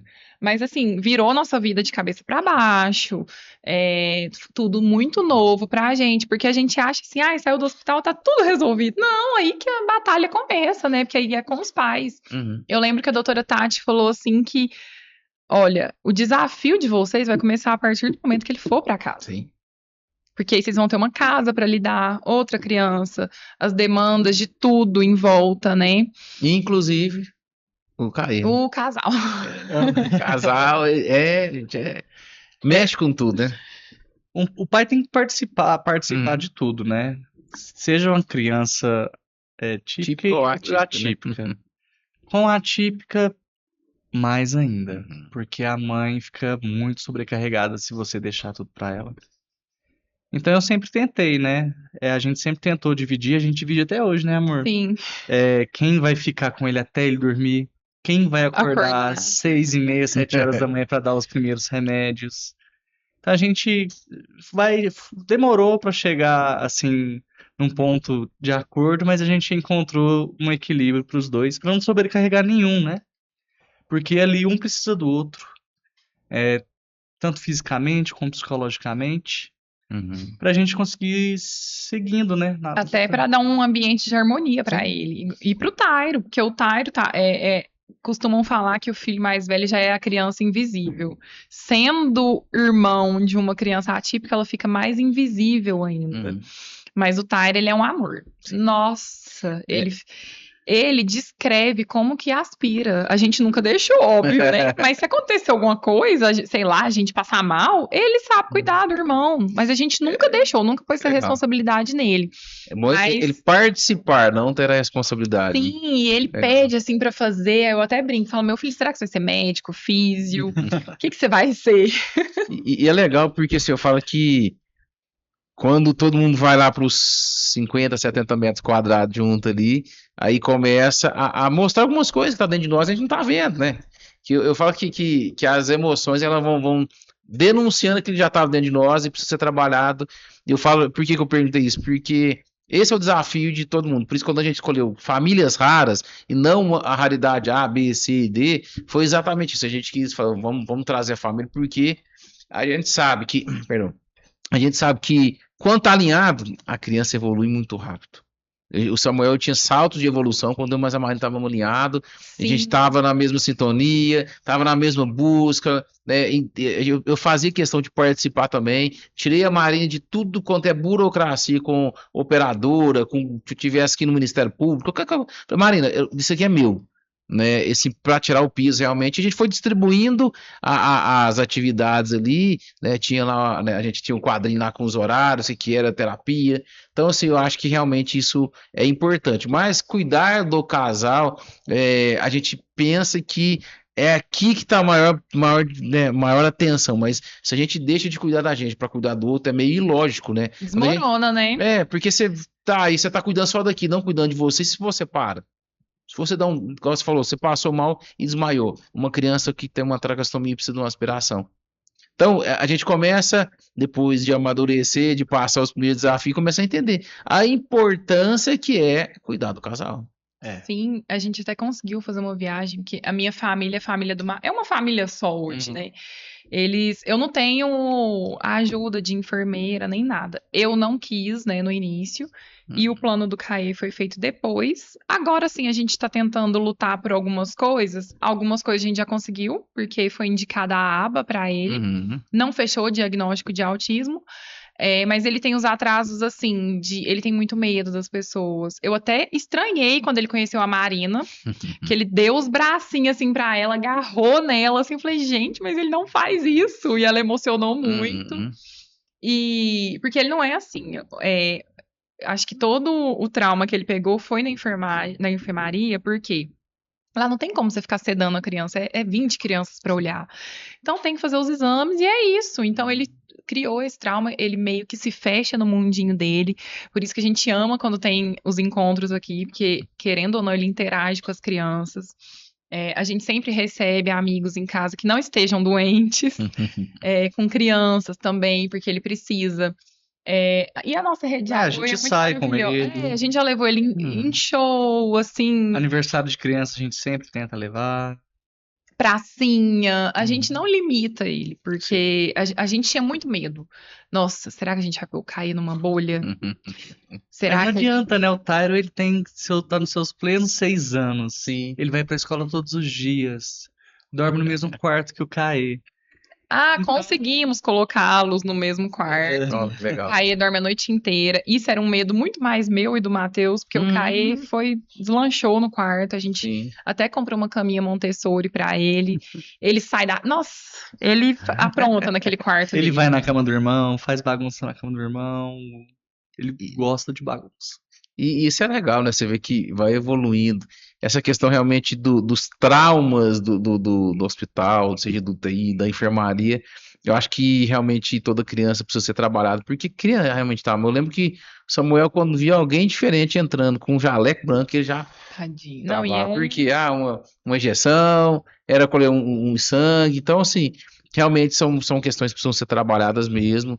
E eu gosto, assim, não sei se é a opinião de vocês, mas esses desafios também fortalecem muito eles, né? Quando eles vão avançando. Eu vejo assim que o Samuel ele era uma criança extremamente carismática. Samuel nunca negou colo pra ninguém, né? Ir no colo de ninguém, na verdade. Ele chamava, mandava beijo, ele queria. Então, assim, eu vejo que isso também faz parte, né? As evoluções por etapa, né? Cada degrauzinho ali são seus desafios vencidos, vão pro próximo. Até quando? Até quando for preciso. Né? Tem muito para Sim. falar, quando tá, principalmente na crise, mas até quando a gente ficar assim? Eu sempre falo, olha, até quando for preciso. Uhum. Porque se eu ficar também criando uma expectativa, e é outra coisa que a gente fala, o tamanho da expectativa é o tamanho da frustração, e essa é uma realidade, né? Então a gente decidiu não criar expectativas. Até assim, foi 1 ano e 8 meses que o Samuel viveu entre nós, e foi 1 ano e 8 meses bem vividos. Todos os dias que ele estava em casa, a gente ia para vários lugares com ele, mas a gente aproveitava. A gente queria viver. Tava bem eu, mas a Marina, tava bem o Samuel. Então eu creio que isto que vocês estão trazendo é um exemplo para pais também que tem medo, né? Eu acho que mais importante do que tratar é viver. Uhum. O que a criança vai fazer até quando a gente não sabe. Hoje a gente vive assim pela fé, porque ele ainda usa O2, ele ainda usa ventilação, tudo nele é muito lento, o pulmão dele precisa crescer. A síndrome, os profissionais ainda acreditam que ela, por mais que o exame tenha ido para fora do Brasil, o teste genético, hoje ele é acompanhado pelo Dr. Léo lá da USP também. Todos os exames dele deram normais, porém eles acreditam que alguma coisa ali tá errada. Eu sei que não, porque eu acredito em milagres, né? Mas a gente não vive assim, ai meu Deus, já teve esses momentos, né? Ai, o que vai acontecer? O que vai acontecer? O que vai ser dele? Não, hoje a gente vive e vamos viver. A gente já vem aprendendo, né? A gente cria expectativas, as expectativas são frustradas, aí a gente aprende, amor, agora dessa vez a gente não vai criar expectativa. Por exemplo, todo mundo pergunta pra gente, quando o Caio vai tirar a ventilação? Não sabemos, gente. Então é uma coisa que a gente batalha diariamente para diminuir a pressão da ventilação ali de pouco em pouco. Sim. Até tiramos, o Caio chegou a ficar 6 horas sem a ventilação e aquilo machucou o pulmão dele. Então ele teve que Fez uma voltar com a pressão telectavia e ele muito alta. satura maravilhosamente bem sem o BIPAP. Então a gente vai aprendendo assim. A doutora Daniela sempre falava, olha, tá vendo o tamanho do pé do Samuel? Então esses são os passos que a gente vai dar. Evolução do pé, evolução do passo que a gente vai dar. Porque realmente é isso, né? Fantástico. Então, você para pra pensar, todo mundo queria isso. Quantas vezes o Samuel ele ficava em ar ambiente, a gente colocava a válvula de fala. Teve um dia que foi 12 horas com a válvula de fala direto, assim. A gente foi pro clube, foi pra piscina. Eu lembro que eu fui com ele numa piscina de adulto, fui daqui pra baixo, o povo ficava olhando. Gente, menino, eu tava lá, ele batendo a mão na água, a gente tava. Isso! Mas assim, foi dia após dia. Teve dia que ele ficou 15 minutos do dia. Quando é uma doença rara, né? Muitas vezes os médicos não conseguem nos dizer as etapas de tratamento, Sim. as chances de sucesso. Então, é aquele tratamento de tentativa e erro. Tentativa e erro. Então, o CAE é assim. Sim. Então, a gente já compreendeu que o CAE é uma caixinha de surpresa E é um dos maiores desafios para todas as pessoas que ajudam na questão da saúde dele. Então, para pneumologista, o pulmãozinho dele é um dos maiores desafios da carreira dela. Mas a Para doutora Grazi é hematologista, fantástica. Ela vai lá em casa, ela senta no Uhum. chão pra olhar ele, a doutora Fabi também. E isso vai tratando uma coisa em nós que eu acho que é um mal da sociedade atualmente, que é a ansiedade, né? A gente sempre quer para O ontem. A imediatismo, gente né? quer, exatamente. E eu falo assim que é realmente esse desafio para nós aí, porque, se for a gente parar para pensar, obrigado.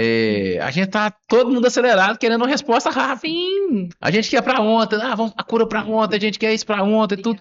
Obrigada. E não tem jeito, gente. É essa fase, eu falo que não está nas nossas mãos, como não estava na UTI de salvar os nossos filhos, a evolução dele é ele, Deus. Realmente, eu acho que isso foi uma das coisas que eu tive que aprender muito rápido, porque eu, na minha ansiedade, que rápido, vamos tirar a traca? Quando vai tirar a traca? Ah, não, fulano vai folgar esse ano. E eu sabia que ele iria tirar a traca, eu sabia que ele iria tirar a GTT. Era questão de tempo. E quando a gente entendeu as fases, né, da negação, fases disso, emocionalmente, e depois as fases da evolução, para nós ficou muito mais leve. Foi como Jesus falou: ó, troca o fardo aqui, o seu é muito pesado, o meu é muito mais leve. Uhum. Então, Sim. assim, para mim, eu, André, particularmente, foi mais leve. Nos dias mais difíceis, eu consegui me controlar, entender, né, quando ele teve Covid, quando ele teve pneumonia, né, então, assim, eu tive que lembrar, né, André, deixa eu te lembrar algumas coisas aqui, olha o que ele já venceu, né, igual o doutor Lourdinho falou pra você, olha o que ele já venceu, olha aqui, olha pra você ver. Então, eu acho que faz parte isso, né, a gente controlar a nossa ansiedade, não criar uma bolha, né? Eu vejo alguns pais colocando os filhos na bolha, não por uma prevenção ou precaução, mas por um medo, que eu acho que é uma outra coisa também, depois um dia a gente pode E falar as muito sobre pessoas o vão medo. comentar, as crianças vão falar alto, é normal. Eu acho o máximo, porque as crianças, elas são tão diretas. Elas falam assim, tia, o que é isso aí no pescoço dele? Tia, mas por que ele tem esse negócio na barriga? Aí a gente explica, eles, tá. Agora o adulto não, fica ali assim, ó. E há também dificuldades assim maiores, porque para sair com a criança sempre é aquela viagem, né? Aí com uma criança que precisa de uma ventilação mecânica, Ele é a atração, né, onde ele oxigênio. chega, porque, igual Então a você gente fala do tem que Samuel, carregar. olhava a traca. Eu lembro que a primeira vez que a gente foi uma das primeiras vezes no clube, parou uma criancinha, ele olhou pro Samuel e ria tudo, perguntou: mamãe, o que é aquilo ali? Ah, é para ele respirar, tudo. Assim, a criança, natural, o Samuel mandando beijo, tudo. Ele deu um tapa no Samuel, tipo assim, tava tão eufórico ali que a mãe toda sem jeito, mas realmente, né, a criança ela não olha com pena nem com julgamento. Não, Ela olha querendo conectar para o seu, é um outro serzinho igual é eu aqui. puro, é E o puro. Tyler, você tem que ver, o Tyler, ele ama levar o irmão pra escola. Uhum, Porque ele quer mostrar que o irmão dele é diferentão. uhum. É, Ele vira pros avós dele, né, que não são avós do Caí, mas você ama muito mais o Caí, né? Assim, é uma pergunta sem resposta, mas ele quer que as pessoas amem mais o Caê do que ele. E é uma outra coisa interessante, né? Porque normalmente o filho que não é atípico, ele sempre se sente abandonado. E assim, que a gente começa a ver, tem família que concentra tanto em um e esquece do outro, não traz o equilíbrio familiar, que eu acho que é uma coisa que a gente preza muito e eu defendo muito isso. Eu acho que precisa ter um equilíbrio, né? Precisa ter um momento de vocês com o Tyro tem que se sentir importante, pertencente, igual ele tá sendo. Olha, peraí, para aspirar precisa fazer isso aqui. Uma hora vai chegar a hora dele aspirar, né? Sim. Tá tudo certo, É. né? Não é colocando peso, mas ele Sim. tá participando. E isso é legal de falar também. O Tyler também teve acompanhamento psicológico. Sim. A mãe sempre tenta ter o tempo para De aproveitar de qualidade. qualidade com o Sim. Tyler. Eu Uma- também é. sempre tento ter. Hoje em dia o Tyler ele entende bem, né? Uhum. Ele é um menino muito bom, assim, muito inteligente. Ele tem um coração muito bom. E da nossa a rede de apoio é uma coisa que Legal. Fala pra nós como é que é um pouquinho da rede de apoio. rede de E a apoio importância, né? Só pra quem tá nos assistindo, ver como é importante criar-se a rede de apoio, né? Sim, quando a gente foi sair da UTI, da enfermaria, eles pedem para 2 pessoas aprenderem, né? Uhum. Minha mãe correu, a mãe do Matheus correu, todo mundo corre, ninguém quer aspirar. Aí hoje, quem mais sabe fazer as coisas com ele? É a minha irmã, a Ana Clara, mas ela mora em Tumbiara, ela faz tudo, ela literalmente, se precisar ambuzar, ela vai, se precisar Olha só. trocar a traca, ela vai. E ele ama ela, ele é apaixonado nela. Mas ela tem uma menininha, Maria Tereza, minha sobrinha, ela brinca, né? Quando ela vem ela, minha mãe e a Maria Tereza. Aí minha mãe fica com o Tyre e com a Maria Tereza. Ela fala assim, Ana Clara, mas você não vai fazer nada. Não, eu tô aqui pra olhar o Caê. Ela fica lá, tipo, em cima dele. E a outra que faz tudo também é a Sofia, irmã do Matheus. Então, assim, as mais jovens da família são as que menos têm medo e que colocaram a cara mesmo. A Duda e o Arthur também, hoje, eu acho que se precisar aspirar, eles conseguem, mas ainda tem aquela coisa, assim, mas eles ficam também. Eu lembro que uma vez eles ficaram com ele pra gente conseguir sair um pouco, o Caê vomita tudo, assim. Aí eles foram dar banho e trocar cama, e eles, meu Deus, cansa demais, a gente já esqueceu como é que é. Mas a rede de apoio é muito importante. Outra coisa também é que normalmente as mães atípicas têm medo, né, de deixar com uma pessoa que não seja profissional da área. A gente não tem esse medo, né, amor? Não. A gente fica assim, nas primeiras vezes que a gente saía. Ligando. A gente ficava toda hora olhando o telefone, vendo se tava tudo bem, mandava 10 mil mensagens. Mas foram pessoas que foram lá pra UTI, que revezaram com a gente, né, amor? Foram treinados, capacitados, né? E querendo ou não, chega um ponto, acho que da nossa vida, que a gente vai entendendo que a gente não é um super-herói, né? E eu gosto de falar sempre assim, Matheus, que mesmo pro super-homem tinha uma criptonita que tirava as forças dele. Sim. Então ninguém né? Se fosse assim, o Samuel não tinha falecido, a gente tinha conseguido naquele momento. Então eu acho que é importante, vocês estão falando exatamente isso, a gente criar essa consciência, a gente precisa de ajuda. A doutora Juliana falou uma vez assim, tava Ilma Zamarina lá na UTI, e ela ia ficar de sexta a domingo à noite. Domingo para segunda-feira praticamente, né? E ela falou, chamou nós na sala e falou, gente, deixa a gente ajudar vocês. Vocês não vão conseguir. Vocês vai dar um troço aí, vocês vão cair porque vocês não vão conseguir. Eu lembro que a Marina chorou muito, porque isso realmente mexeu com nós. Falou, ó, eu vou estar aqui 48 horas. Pega a Marina. Você tá entendendo? Pega a Marina e sai. Vai passear, fazer alguma coisa. Foi talvez o primeiro final de semana que a gente, no tempo de UTI, tirou pra gente. Mas mesmo assim, passava o finalzinho das 9 horas da noite, entrava lá, vamos despedir dele. Eu lembro. Mas isso acho que todo mundo passa por essa fase, né? Vamos construir.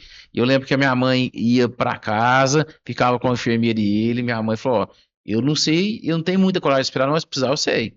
Pode deixar comigo, pode sair. E eram os momentos que a gente ia pra resolver problema, pra sair, pra fazer alguma coisa.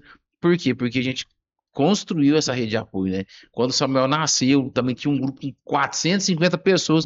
Falei, não dou conta de mandar mensagem, vou criar um grupo, se eu vou, nem lista de transmissão eu vou dar conta. A gente foi criando isso, se tornou um grupo de que eu mando ali que tava daquela época que eu mudei, né, para o projeto Famílias Raras, só para o pessoal que quis continuar no grupo. Mas isso é importante, principalmente para quem está nos assistindo. Invista em uma boa rede de apoio. Pessoas que vão dar momento para você com o seu casal, de casal para sair, se é mãe solo para a mãe resolver, se é pai solo para o pai sair, porque todo mundo precisa, não precisa? Precisa demais, nossa. E esse negócio que a doutora falou pra você, quando tá entubado, eles preferem que não dorme. Depois a gente foi entendendo, porque se der uma intercorrência, Sim. a gente vai mais atrapalhado que ajudar, né? Aí eu lembro que ele tava com a tráqueo, eu falei, não, eu vou dormir lá todos os dias, e o Matheus também, a gente reveza. Aí chegou uma enfermeira muito querida, me abraçou, falou assim, minha filha, vocês vão ter a enfermaria todinha pra vocês ficar, e é vocês que tem que ficar, vai embora, não fica dormindo nessa cadeira aí não. Era que fazia a cama pra você todo dia. Ela cobria assim, com a coberta, me dava outra coberta. Então, assim, eu sou apaixonada na equipe de enfermagem lá da UTI da UF, porque elas foram minhas amigas, são, e elas viam muito além, né, do paciente. Isso é importante, porque a gente nunca vai conseguir sozinho. Uh-uh. Isso é uma coisa que, por mais pai coruja, mãe coruja que a gente não consegue sozinho. Chega um momento de estafa, um momento de desgaste, um momento que realmente a gente está no limite, e aí que fala que é o maior perigo que tem. Porque se não tem ninguém que vai dar suporte, quem mais precisa vai estar desassistido. Sim. Sim. E não tô falando que não, sou eu. Porque se eu morrer aqui, enrolou a vida. E a gente sempre coloca a maior assistência, né, no nosso filho. Não que não exija de nós, né? Mas a gente precisa primeiro cuidar da gente para a gente poder cuidar do outro. Que essa é uma máxima dentro da psicologia. O mundo fala, ó, primeiro cuide de você, né? Quando a gente tá voando, o que o piloto fala lá, o comissário? Se por acaso cair as massas, coloque em você para depois você ajudar o outro. Porque É verdade. realmente é o que faz sentido. Né? Que naquele momento que você tá que a adrenalina sobe, se você não tá bem fisicamente, emocionalmente, você para de. Sim, Agora, nossa. quando você tá bem, você consegue tomar decisões racionais e preservar a vida, né? Hoje a Maria me falou uma coisa que eu fiquei muito feliz. Dia de quinta-feira eu não tô em Uberlândia, né? Trabalho em Goiânia. E depois que o Caio sai da terapia, ele já sai assim com o andador correndo lá pra fora procurando minha mãe.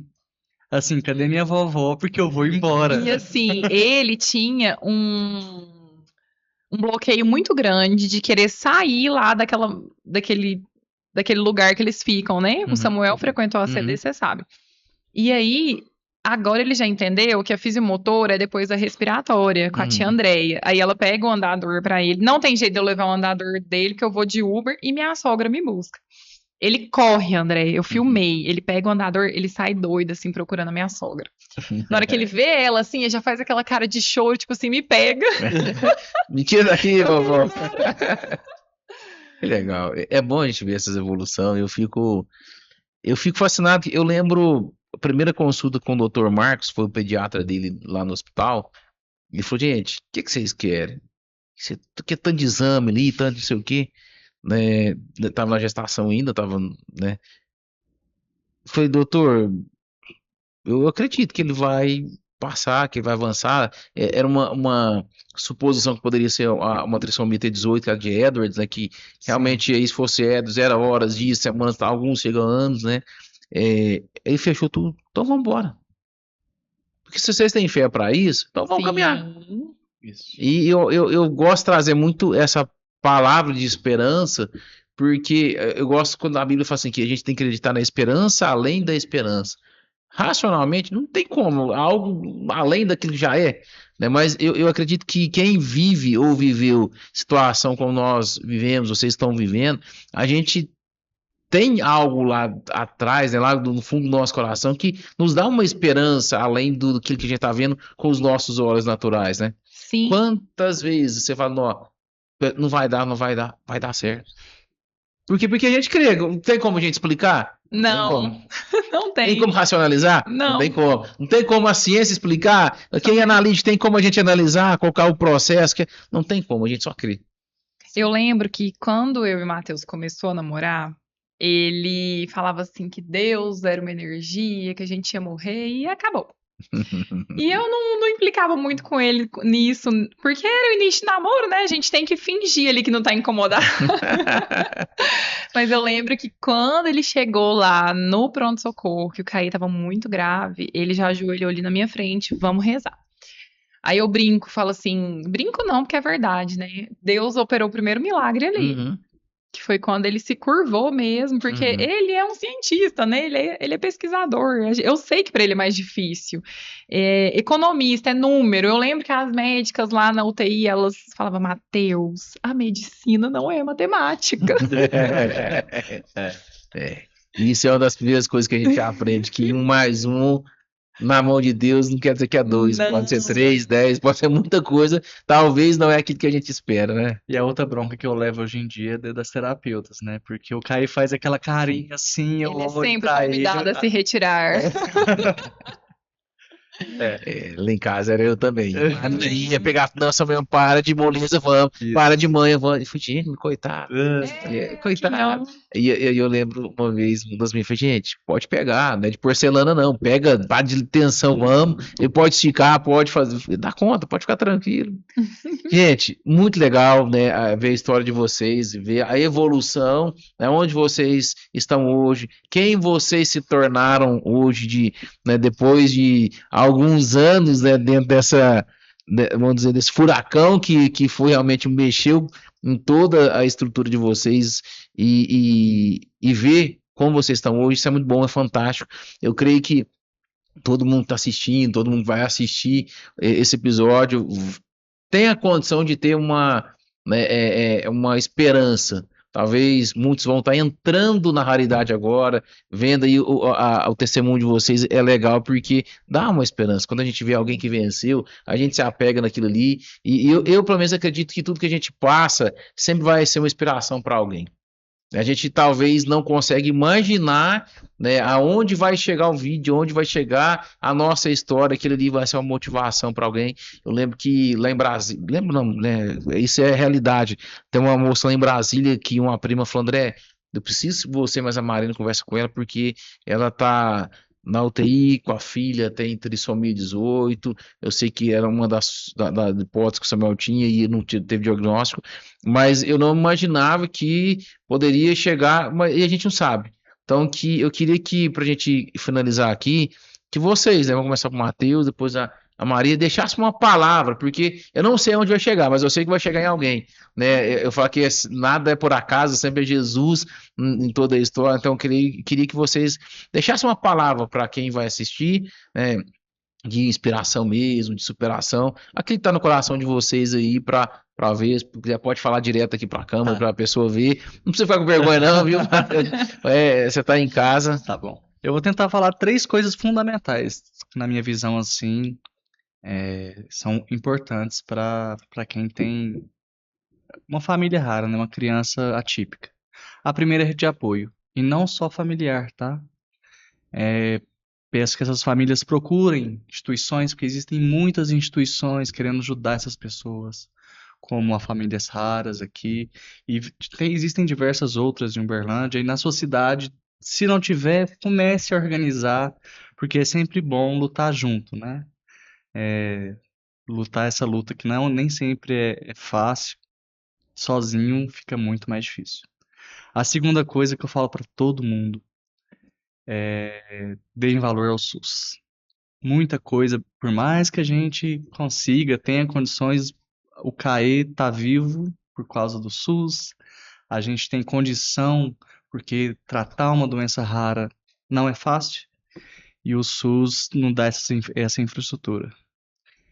E eu acho que o terceiro, e talvez mais importante, é Jesus, né? Nosso grande professor, ele que vai te dar força, sabedoria, esperança para você conseguir ir lutando e conseguir ali dar qualidade de vida e felicidade, né? O que é o mais importante ali para a criança seguir evoluindo e conquistando cada vez mais a autonomia para ou comer, ou respirar, ou andar, e brincar, e poder ir para a escola, e crescer, e tudo mais. Obrigado, André. Nossa, eu nem sei o que eu falo agora. Eu agradeço. Eu quero deixar um beijo aqui primeiro para as meninas lá da UFO, para toda a equipe da UTI, da enfermagem. Eu sou muito grata por cada uma de vocês. Da ACD também, todas elas, eu não vou citar nome, e do SAD. São, assim, peças fundamentais na melhora do CAE, no progresso do CAE. Então, o que o Matheus falou, a gente não consegue sozinho. E para mim, não existe impossível, porque Deus é o centro de tudo. Ele se fez presente a cada não que a gente recebia, de não, ele não vai melhorar, ele não pode passar dessa noite, vai ser muito difícil conviver com essas doenças. Não. A gente achou, assim, aquele início é difícil, mas hoje a gente tira de letra. A gente tem que manter a fé, correr atrás, né, de tudo que a criança necessita, das terapias, e a evolução delas é impressionante. Eu nunca vou esquecer de uma frase que a doutora Larissa falou, que cuidar de uma criança é a mesma coisa de cuidar de uma Ferrari. Não é igual cuidar de um adulto, um fusquinha ali, capenga. Então a gente tem visto isso. Eu agradeço ao Famílias Raras porque eu tive contato com várias outras crianças, porque a gente sai achando que a gente está sozinho no mundo, né? Meu Deus, só meu filho que é assim, não. Tem muitas crianças e vivas, e muito mais vivas às vezes do que muita gente aí que não tem nenhuma doença. Então, e o amor supera tudo. Tá com uma dificuldade, mas Deus é amor, então busca Ele. Pede que Ele atende, dobra o joelho. Costumo falar que pais de joelho, filhos de pé. E tem sido assim. Que legal. Eu quero agradecer aí, né, em nome meu, da Marina, do Famílias Raras, vocês, por poder, né, nos prestigiar como amigos, como grande família. Eu falo que é a grande família rara que a gente Sim. tem, né? Prestigiar, ouvindo, né, a história de vocês, vendo, como eu disse, quem vocês se tornaram e ver também a disposição em poder repartir. Então fica nosso agradecimento. Vamos bater mais papo, tem muito mais, né? A gente falou que deu só uma pincelada, depois a gente pode entrar em Sim. alguns temas mais específicos, mas queremos agradecer e dizer mais uma vez, vocês são muito amados por nós, são muito bem-vindos, obrigado pela parceria, né, na ONG, fora da ONG. Então para nós é um privilégio mesmo caminhar com vocês, ver toda a evolução do CAE. Eu quero, né, a Marina também sempre fala isso, como é bom a gente ver a evolução dele. Então a gente quer estar fazendo parte juntos aí por muitos anos aí, ver daqui uns anos o CAE Amém. casando com os Amém. meninos, né? Amém. E evoluindo. Então, muito obrigado. Você que está nos assistindo aí, eu quero deixar mais uma vez aí nosso pedido, compartilhe. Histórias de um Amor Raro foi um quadro criado para ouvirmos e vermos as realidades que para muitos, né, talvez nunca enxergaram, nunca ouviram, mas ver o quão, né, como vou usar até a palavra da Maria Gabriela aqui, quão forte é o amor. O que o amor pode, vou dizer talvez uma palavra não é a melhor, mas causar, pode gerar, né, em algo que parecia impossível, e a gente vê o impossível vindo acontecer simplesmente pelo amor. A Marina fala, né, até a Thalita que fez o primeiro quadro com a gente, junto com o Ricardo, né, os pais do Lucas, ela fala: o amor muda, o amor Sim. transforma, o amor restaura, o amor faz o impossível acontecer, o amor ele coloca pontos em abismos justamente para a gente viver aquilo que Deus tem para cada um de nós como história. O CAE, ele não veio por acaso, o CAE não caiu de paraquedas, o CAE não foi um acidente que Deus não, foi um presente que eu falo que as nossas crianças, independente típica ou atípica, são uma expressão de amor de Deus por nós, né? Nos ensina muito, né? Então eu queria te pedir, compartilhe. Alguém está precisando agora de ouvir aquilo que foi compartilhado. Então, se você está tendo acesso a esse episódio, compartilha. Eu tenho certeza que você vai poder ajudar, abençoar alguém que está vivendo ou está iniciando aquilo que os meninos começaram lá em 2020, lá em 2021, na pandemia. E esses desafios, quando a gente vê, né, igual a Maria falou, a gente vê que não estamos sozinhos, existem outras famílias que estão vivendo, isso nos fortalece. Nós passamos por isso, eles passaram por isso, então compartilha. Siga a gente nas redes sociais, lá no Instagram é famílias.raras, no YouTube ativa lá o sininho para você ter as notificações, nos ajuda a fazer crescer esse quadro, esse canal, porque nós queremos poder, de alguma forma, contribuir para você aí, família rara, para você que está vivendo seus desafios, trazendo histórias como do Matheus, da Maria Gabriela e do CAE e do Tairo, né, para vocês se inspirarem, vocês olharem para os desafios e entender que vai passar. Independente da tempestade, quando ela passa, sempre tem um arco-íris do outro lado. Sim. Sempre vai ter um tempo bonito para você desfrutar. Então, eu queria te convidar a fazer parte. Você que está aqui em Uberlândia, da região, nós sempre colocamos as nossas divulgações. No último sábado sempre acontece a nossa roda de conversa, né? E que legal que os pais, né, têm vindo também junto com as mães, podendo participar. Já tivemos encontros só com os pais também. Vamos ter agora aí no mês de maio, né, o Dia das Mães, momentos só para as mães, estar aqui sendo cuidadas, sair um pouquinho da rotina ali, e estar aqui realmente cuidado. Nós temos também algumas palestras. Então, o que a gente decidiu fazer é tornar o Famílias Raras uma grande família. Então, vem fazer parte com a gente da nossa grande família. E obrigado. Obrigado, meninos, mais uma vez. A Nós gente que que agradecemos. agradece. É um prazer. Você e a Marina são exemplos para nós. Você, a Marina e o Samuel. Quando a gente encontrou a história de vocês, que a gente se conheceu, aí a gente viu o que era Fortaleza, que a gente era muito pequenininha, a gente tinha muito que aprender com vocês. Então, eu agradeço muito por fazer parte dessa família que a gente Exatamente. ama demais. É isso aí, gente. Obrigado. Então, até a próxima. Nós vamos bater mais papo. E você nos aguarde no próximo episódio, para a próxima história rara, que eu também tenho certeza que vai impactar a sua vida. Muito obrigado.